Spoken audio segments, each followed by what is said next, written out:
Hi guys, welcome to Veditamil IPS Academy. இன்னைக்கு நம்ம வீடியோல என்ன பார்க்க போறோம் அப்படின்னு பார்த்தோம்னா டாப் 25 கொஸ்டின்ஸ் தான் பார்க்க போறோம். ஓகேங்களா? ஏற்கனவே வந்து நம்ம நிறைய டாப் 25 கொஸ்டின்ஸ் பார்த்துட்டு இருக்கோம். நீங்க இந்த வீடியோ ரெகுலரா நீங்க பார்த்துட்டு வந்தீங்கன்னா கண்டிப்பா உங்களுக்கு எக்ஸாம்ல மேக்ஸிமம் இதுல இருந்தே உங்களுக்கு கொஸ்டின்ஸ் எல்லாமே வந்து கவர் ஆயிடும். நம்ம வெற்றித்தமிழ் ஐபிஎஸ் அகாடமில வந்து PC and SI forest classes வந்து online and offline both classes வந்து அவைலபிளா இருக்கு. ஸோ நீங்க வந்து கண்டிப்பா நீங்க ஜாயின் பண்ணீங்கன்னா உங்களால வந்து கவர்மெண்ட் அதிகாரியா கண்டிப்பா வந்து மாற முடியும். ஓகேங்களா? உங்களுக்கு இன்னும் கிளாஸஸ் பத்தி இன்னும் நிறைய டீட்டெயில் வேணும்னா நாங்க கான்டாக்ட் நம்பர் தரோம்.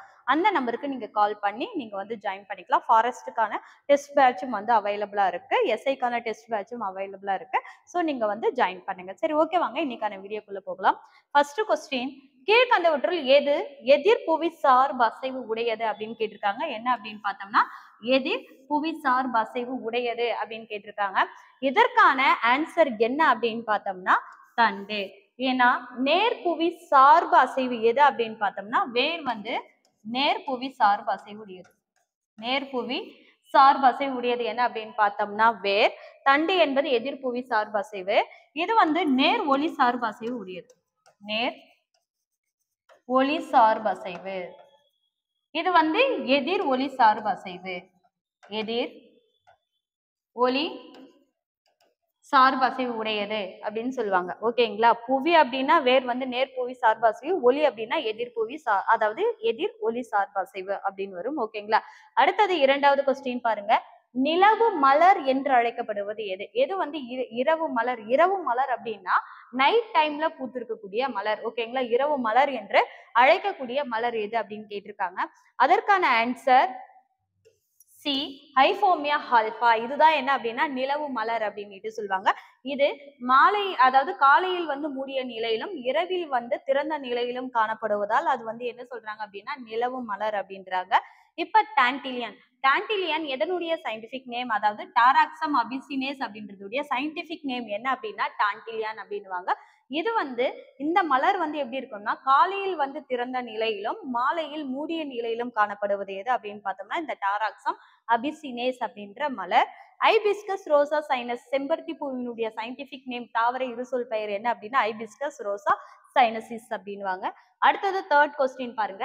இலையில் காணப்படும் பச்சையம் டேஷுக்கு தேவைப்படும். ஓகேங்களா? பாருங்க, இலையில் காணப்படக்கூடிய பச்சையம் எதற்கு தேவைப்படும் அப்படின்னு கேட்டிருக்காங்க. பாருங்க, சுவாசித்தல், சூரிய ஒளி, ஒளிச்சேர்க்கை, நீராவி போக்கு. இது எதுக்கு பயன்படுகிறது அப்படின்னு பார்த்தோம்னா பச்சையம் ஒளிச்சேர்க்கைக்கு என்ன அப்படின்னு பார்த்தோம்னா பயன்படுகிறது. இப்ப சுவாசித்தல். சுவாசித்தல் அப்படின்னா இலைகள் என்ன அப்படின்னு பார்த்தோம்னா சுவாசித்தல், ஒளிச்சேர்க்கை இது எல்லாமே இலைகளின் மூலம் வந்து நடைபெறுகிறது.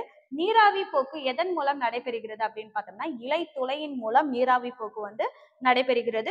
சூரிய ஒளியின் மூலம் தான் என்ன அப்படின்னு பார்த்தோம்னா பச்சையம் வந்து தயாரிக்கப்படுகிறது.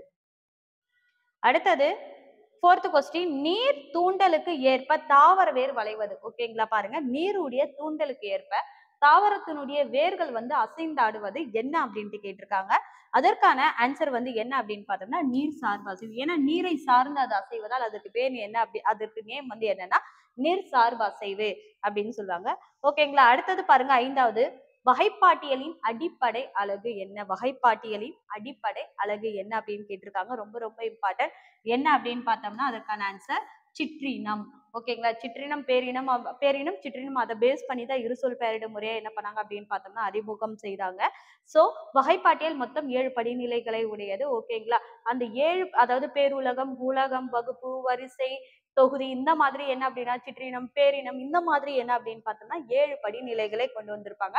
அதுல முதல் படிநிலை என்னவா இருக்கு அப்படின்னு பார்த்தோம்னா சிற்றினம். அதுக்கப்புறம் என்ன அப்படின்னு பார்த்தோம்னா பேரினம் வரும். அப்ப இவ்வளவு பெரிய இந்த பேருலகம் உருவாவதற்கு மிக முக்கிய காரணம் என்ன அப்படின்னு பார்த்தோம்னா சிற்றினம். அதாலதான் சிற்றினத்தை என்ன சொல்றாங்கன்னா வகைப்பாட்டியலின் அடிப்படை அலகு அப்படின்ட்டு சொல்றாங்க. ஓகேங்களா? அடுத்த 6வது கொஸ்டின் பாருங்க. கீழ்கண்டவற்றுள் எவை உடற்குழி அற்றவை? ஓகேங்களா? மொத்தம் 3 இருக்கு. உடற்குழி உடையவை, உடற்குழி உடையவை,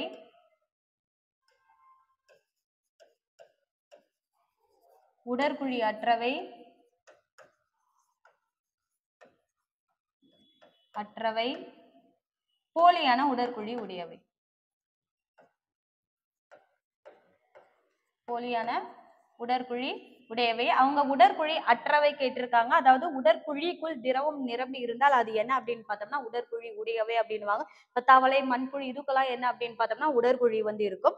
உடற்குழி அற்றவைன்னா என்ன அப்படின்னு பார்த்தோம்னா அதற்கான ஆன்சர் சி.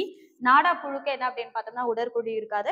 உருளைப்புழுக்கு என்ன அப்படின்னு பார்த்தோம்னா போலியான உடற்குழிக்கு உடையவைக்கு எடுத்துக்காட்டு என்ன அப்படின்னு பார்த்தோம்னா உருளைப்புழு வந்து நம்ம சொல்லலாம். அடுத்தது பாருங்க 7th கொஸ்டின் முதுகெலும்புகளில் முதல் வெப்ப ரத்த உயிரி எது? இப்ப வகைப்பாட்டியல்ல முதுகுநான் அடிப்படையில் 2 வகையா பிரிச்சிருப்பாங்க. முதுகுநான் உடையவை, முதுகுநான் அற்றவை அப்படின்னுட்டு.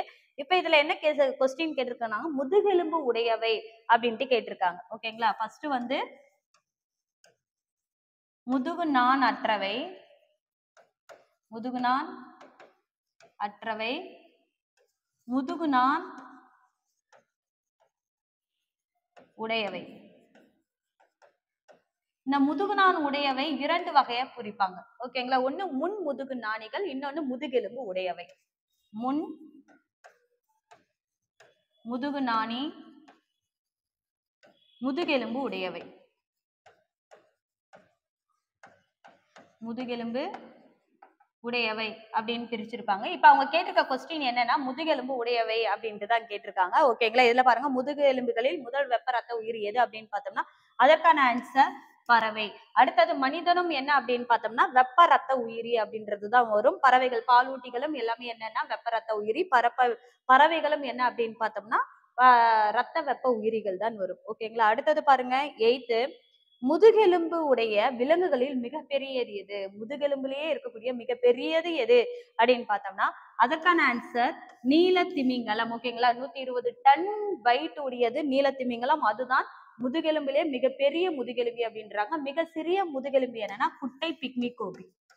குட்டை பிக்மி கோபி அப்படின்ற ஒரு மீன் வகை. இது வந்து 10 மில்லிமீட்டர் அளவுக்கு தான் இதனுடைய நீளம் இருக்கும். ஓகேங்களா? அது வந்து என்ன அப்படின்னா முதுகெலும்பு உடையில மிக சிறியது. நீலத்திமிங்கலம் முதுகெலும்பு உடையிலே மிக பெரியது அப்படின்னு இருக்காங்க. ஓகேவா? அடுத்தது 9வது பாருங்க முட்டையிடும் பாலூட்டிக்கு எடுத்துக்காட்டு. முட்டையிடும் பாலூட்டிக்கு எடுத்துக்காட்டு. இப்ப பாலூட்டிகள் ஒரு சிலது என்ன அப்படின்னா முட்டையிடும், ஒரு சிலது குட்டியும் போடும். ஓகேங்களா? அதுல முட்டையிடக்கூடிய பாலூட்டி என்ன அப்படின்னு பார்த்தோம்னா அதற்கான ஆன்சர் எறும்பு உண்ணி. ஓகேங்களா? அடுத்தது 10வது பாருங்க வைட்டமின் அதிகரிப்பதால் ஏற்படக்கூடிய நோய். வைட்டமின் இது வந்து ஊட்டச்சத்து அப்படின்ற டாபிக்ல கொடுத்திருப்பாங்க. வைட்டமின் அதிகரிப்பதால் எந்த நோய் ஏற்படுகிறது அப்படின்னு பார்த்தோம்னா அதுக்கான ஆன்சர் வைட்டமினோசிஸ். வைட்டமினோசிஸ் அப்படின்ற நோய் வந்து ஏற்படுகிறது. இப்ப vitamin A, B, C, D, E, அதாவது A, B, C, D, E, K. ஓகேங்களா? மொத்தம் என்ன அப்படின்னு பார்த்தோம்னா வைட்டமின்கள் இருக்கு. A, B, C, D, E, K அப்படின்றது. இப்ப ஏ அப்படின்னு பார்த்தோம்னா என்னன்னா மாலைக்கண் நோய், பி வந்து பெரிபெரி, சி வந்து என்ன அப்படின்னு பார்த்தோம்னா அதாவது ஸ்கர்வி நோய் ஏற்படும், டி வந்து ரிக்கட்ஸ், இ வந்து என்ன அப்படின்னா மலட்டுத்தன்மை, கே வந்து ரத்தம் உறையாண்மை. இதுதான் என்ன அப்படின்னா வைட்டமினுடைய குறைபாட்டு நோய்கள் வந்து வரும். இந்த வைட்டமினையே 2ஆ பிரிப்பாங்க. நீரில் கரையக்கூடிய வைட்டமின்கள், அதாவது கொழுப்பில் கரையக்கூடிய வைட்டமின் அப்படின்னுட்டு. நீரில் கரையக்கூடிய வைட்டமின் என்னன்னா பிசி. ஓகேங்களா? பி, சி மட்டும் என்னன்னா நீரில் கரையும். மீதி இருக்கக்கூடிய 4ம் என்ன அப்படின்னு பார்த்தோம்னா கொழுப்பில் கரையக்கூடிய வைட்டமின்கள். ஓகேங்களா? வைட்டமின் குறைவால் ஏற்படக்கூடிய நோயும் இருக்கு, வைட்டமின் அதிகரிப்பதாலும் நோய் இருக்கு. அந்த வைட்டமின் அதிகரிப்பதால் வைட்டமினோசிஸ் அப்படின்ற நோய் வந்து ஏற்படுகிறது. ஓகேங்களா? கால்சிபெரால் என்பது எதனுடைய சயின்டிபிக் நேம்னா வைட்டமின் டி உடைய சயின்டிபிக் நேம் தான் என்னன்னா கால்சிபெரால். ஓகேங்களா? அடுத்தது 11 பாருங்க உலக உணவு தினம் கொண்டாடப்படும் நாள் எப்பொழுது? உலக உணவு தினம் எந்த மாதம் என்ன டேட்ல செலிப்ரேட் பண்றாங்க அப்படின்னா அக்டோபர் 16ல செலிப்ரேட் பண்றாங்க. செப்டம்பர் 16ல உலக ஓசோன் தினம் வந்து செலிப்ரேட் பண்றாங்க. அடுத்தது 12 பாருங்க இந்திய உணவு கழகம் தொடங்கப்பட்ட ஆண்டு. எந்த ஆண்டு இந்திய உணவு கழகம் வந்து தொடங்கப்பட்டது? ஆன்சர் கெஸ் பண்ணியிருப்பீங்க. 1965ல இந்திய உணவு கழகம் என்ன அப்படின்னு பார்த்தோம்னா தொடங்கி இருப்பாங்க. ஓகேங்களா? அடுத்தது 13வது கொஸ்டின் பாருங்க தாவரத்தின் நீள்போக்கு வளர்ச்சிக்கு உதவக்கூடியது எது? தாவரத்தினுடைய நீள்போக்கு வளர்ச்சிக்கு எது பயன்படுகிறது அப்படின்னு கேட்டிருக்காங்க. அதற்கான ஆன்சர் பாருங்க இடையாக்கு திசுவா, இல்ல பக்க ஆக்குவா, நுனி ஆக்குவா, இல்ல நிலைத்த திசுவா அப்படின்னு கேட்டிருக்காங்க. இப்ப திசுக்கள், தாவர திசுக்கள் மொத்தம் என்ன அப்படின்னு பார்த்தோம்னா 2 வகைப்படும். ஒண்ணு ஆக்கு திசு, ஒண்ணு நிலையான திசு. ஆக்கு திசு எத்தனை வகைப்படும் அப்படின்னு பார்த்தோம்னா 3 வகைப்படும். அது என்ன? நுனியாக்கு திசு, இடையாக்கு திசு, பக்க ஆக்கு திசு. ஆக்கு திசுவினுடைய வகை 3. அதுதான் கொடுத்திருக்காங்க. தாவரத்தினுடைய நீள்போக்குக்கு இதுல எது பயன்படுது அப்படின்னு பார்த்தோம்னா நுனியாக்கு திசு வந்து பயன்படுகிறது. ஒரு தாவரம் இருக்குன்னா இந்த நுனியாக்கு திசு எதுல காணப்படும்னா தாவரத்தினுடைய வேரினுடைய நுனி பகுதியிலும் தண்டினுடைய நுனி பகுதியிலும் காணப்படுவதுதான் என்ன அப்படின்னு பார்த்தோம்னா நுனியாக்கு திசு. ஓகேங்களா? இப்ப இடையாக்கு திசு எங்க காணப்படும்னா ஒரு இதுல வந்து இலை இருந்துச்சுன்னா அந்த இலையினுடைய அடிப்பகுதியிலும் கணுவினுடைய அடிப்பகுதியிலும் காணப்படுவது இடையாக்கு திசு.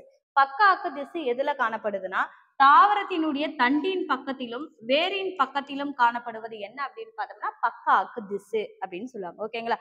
அடுத்தது 14 பாருங்க. கல் செல் என அழைக்கப்படுவது எது? எதை வந்து கல் செல் அப்படின்ட்டு சொல்றாங்க அப்படின்னு பார்த்தோம்னா அதற்கான ஆன்சர் ஸ்க்ளீரன் கைமா. ஸ்க்ளீரன் கைமாவுல ஸ்க்ளீராய்டு செல்கள் அப்படின்ட்டு இருக்கு. ஸ்க்ளீராய்டு. இந்த ஸ்க்ளீராய்டு தான் என்ன சொல்றாங்க அப்படின்னு பார்த்தோம்னா கல் செல் அப்படின்ட்டு சொல்றாங்க. இந்த ஸ்க்ளீராய்டு அதிகமா எதுல காணப்படுது அப்படின்னு பார்த்தோம்னா பழங்கள் மற்றும் விதைகளில் காணப்படுது. அது மட்டும் இல்லாம தாவரத்தினுடைய உடல் முழுவதும் அதிகமா பரவி காணப்படுவது என்ன அப்படின்னா இந்த ஸ்க்ளீராய்டுகள் தான். ஓகேங்களா? பாரன் கைமா என்ன அப்படின்னு பார்த்தோம்னா ஒரு தாவரத்திற்கு உணவை சேமிக்க பயன்படக்கூடியது என்னன்னா பாரன் கைமா. இது வந்து உணவு சேமித்தலுக்கு பயன்படக்கூடியது. ஓகேங்களா? இப்ப உருளைக்கிழங்கு இருக்கு இல்லைங்களா? அதோடைய வெற்றிட பகுதியில் ஸ்டார்ச்சை என்ன பண்ணும்னா பாரன் கைமா சேமித்து வைக்கும். ஆப்பிள்ல வந்து சர்க்கரையை என்ன பண்ணும் அப்படின்னு பார்த்தோம்னா பாரன் கைமா வந்து சேமித்து வைக்கக்கூடியது. அடுத்தது கோலன் கைமா. கோலன் கைமா தாவரத்திற்கு வலிமைக்கு பயன்படக்கூடியது. வலிமை, தாவரத்தினுடைய வலிமைக்கு பயன்படக்கூடியது என்ன அப்படின்னு பார்த்தோம்னா பாரன் கைமா, அதாவது கோலன் கைமா. சைலம். சைலம் என்ன அப்படின்னா நீரை கடத்த பயன்படக்கூடியது என்ன அப்படின்னு பார்த்தோம்னா சைலம். தாவரத்திற்கு நீர் கடத்த பயன்படுவது என்ன அப்படின்னு பார்த்தோம்னா சைலம். ஓகேங்களா? 15வது நரம்பு செல்களின் அடிப்படை செயல் அலகு யாது? நரம்பு செல் இருக்கு. அந்த நரம்பு செல்லின் அடிப்படை செயல் அலகு என்ன அப்படின்னு பார்த்தோம்னா அதுக்கான ஆன்சர் நியூரான். நரம்பு செல் எவ்வளோ இருக்கும் அப்படின்னு பார்த்தோம்னா 100 மைக்ரோ மீட்டர். ஓகேங்களா? 100 மைக்ரோ மீட்டர் அளவுதான் என்ன அப்படின்னா நரம்பு செல்லினுடைய அழகு. இப்ப வந்து நுரையீரலின் பாதுகாப்பு உரையின் பெயர் என்னன்னா ஃப்ளூரா அப்படின்ட்டு சொல்லலாம். இதயத்துக்கு வந்து என்ன அப்படின்னா பெரிகார்டியம்.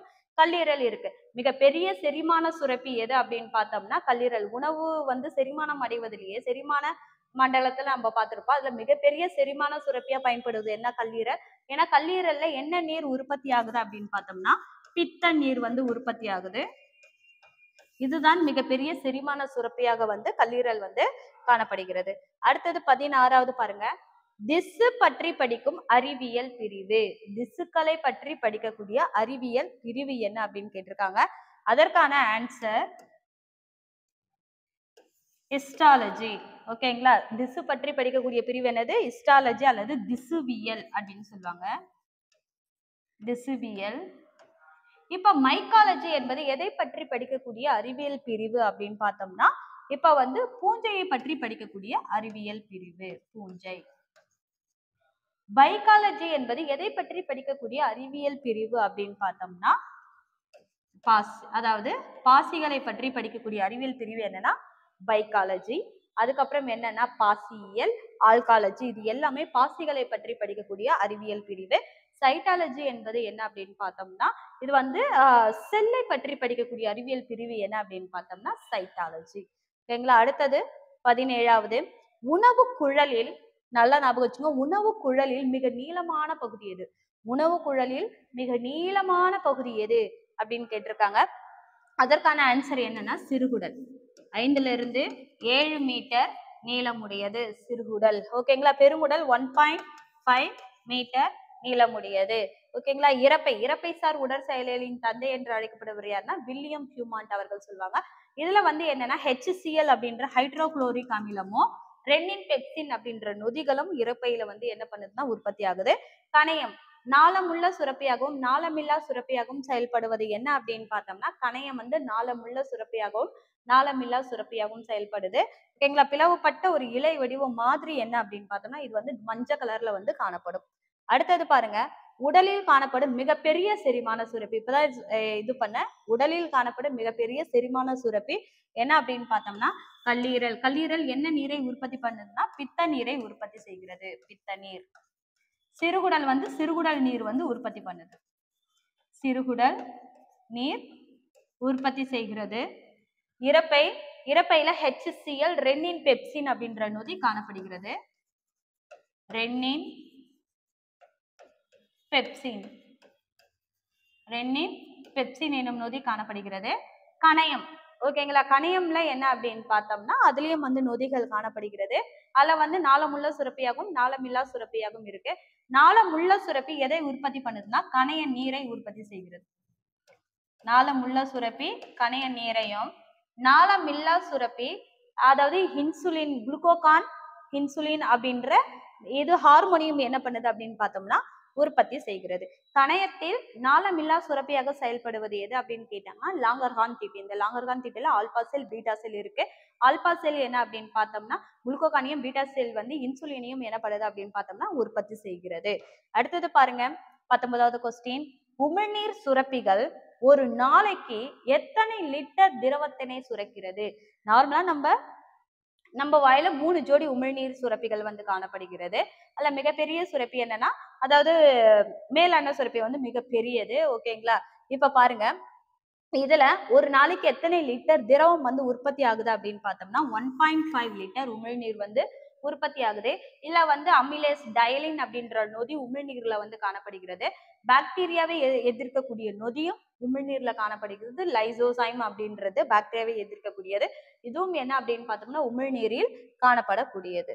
அடுத்தது 20வது கொஸ்டின். சிறுநீரகத்தின் அடிப்படை செயல் அலகு. சிறுநீரகத்தின் அடிப்படை செயல் அலகு என்ன அப்படின்னு பார்த்தோம்னா நெஃப்ரான். ஓகேங்களா? சிறுநீரகத்தின் அடிப்படை செயல் அலகு நெஃப்ரான். ரொம்ப இம்பார்ட்டன்ட். அடுத்தது 21. எலக்ட்ரான்களை சமமாக பங்கீடு செய்து உருவாக்கும் பிணைப்பு.